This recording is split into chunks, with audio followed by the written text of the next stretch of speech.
அடுப்பை பற்ற வைத்து சிறிது எண்ணெய் ஊற்றவும். எண்ணெய் காய்ந்ததும் தோல் உரித்த பூண்டு பற்களை போட்டு வதக்கவும். ஒரு கைப்பிடி கடலைப்பருப்பு சேர்த்து வறுக்கவும்.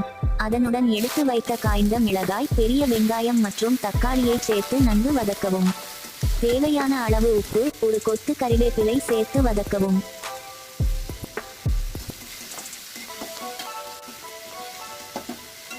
சிறிது பொட்டுக்கடலையும் சேர்த்து வதக்கி அடுப்பை அணைக்கவும். வதக்கிய பொருட்களை நன்கு அரைத்து எடுக்கவும்.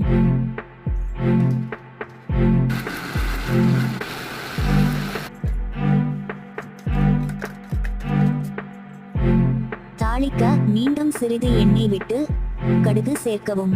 சிறிது பெருங்காயத்தூள் மற்றும் கறிவேப்பிலை சேர்க்கவும். சட்னியுடன் கலந்துவிடவும். சுவையான கார சட்னி இப்போது தயார். இட்லி, தோசை மற்றும் சாதத்துடன் சேர்த்து சாப்பிட மிகவும் சுவையாக இருக்கும். நீங்களும் செய்து பாருங்கள்.